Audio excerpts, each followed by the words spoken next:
नमस्कार दोस्तों, आज हम सुनेंगे ज्येष्ठ मास की अपरा एकादशी व्रत कथा।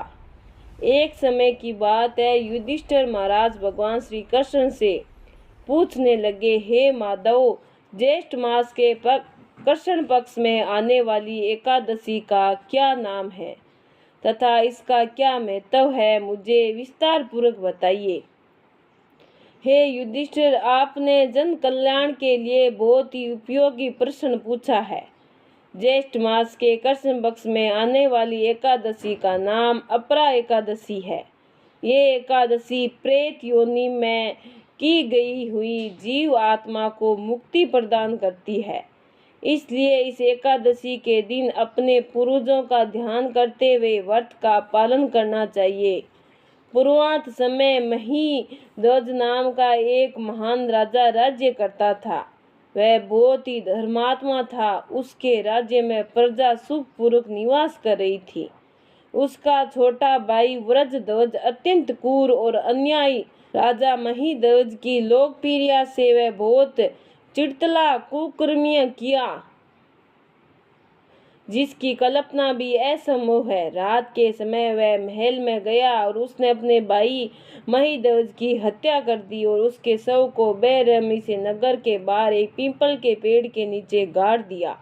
इसी प्रकार राजा महीध्वज की अकाल मृत्यु होने के कारण राजा को प्रेत योनि प्राप्त हुई और उसी पेड़ पर रहते हुए वह आने जाने वाले को परेशान करने लगा, इधर उधर भटकने लगा। एक समय ईश्वर की इच्छा से महान ऋषि उस पीपल के पास से गुजरे थे। तब उन्हें उस प्रेत के होने का आभास हुआ। अपने तपोबल से उन्होंने उस प्रेत को देखा और वह ये भी जान लिया कि उसकी ये दुर्दशा कैसे हुई।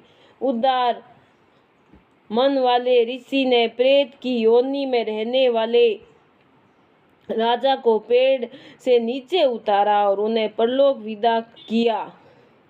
करुणा से वशीभूत होकर ऋषि ने राजा को प्रेत योनि से मुक्ति प्रदान करने हेतु अपरा एकादशी का अनुष्ठान किया और उन्होंने एकादशी का पुण्य फल राजा को अर्पित कर दिया। इस पुण्य फल के प्राप्त होते ही राजा महीध्वज की प्रेत योनि से मुक्ति हो गई और वह ऋषि को धन्यवाद देते हुए दिव्य विमान में विराजमान होकर वैकुंठ को चले गए। कथा को समाप्त करते हुए भगवान श्री कृष्ण कहते हैं, हे युधिष्ठिर, जो भी व्यक्ति अपरा एकादशी का श्रद्धा और निष्ठा पूर्वक पालन करता है वह असीमित पुण्य संचित करता है। ये एकादशी ब्रह्म हत्या, भ्रूण हत्या, धन संचय के लिए शास्त्रों का अध्ययन, गुरु की निंदा आदि पापों से मुक्ति प्रदान करती है।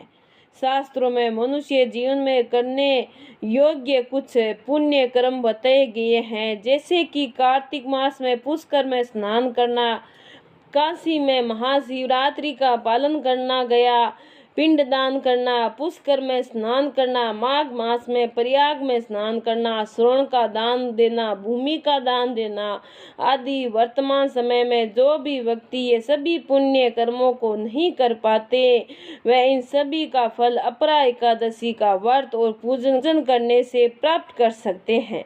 व्यक्ति को अपरा एकादशी के व्रत का पालन पूरी निष्ठा पूर्वक करना चाहिए। बोलिए विष्णु भगवान की जय। अगर आपको मेरी ये कहानी अच्छी लगी है तो लाइक सब्सक्राइब जरूर करें। बहुत बहुत धन्यवाद।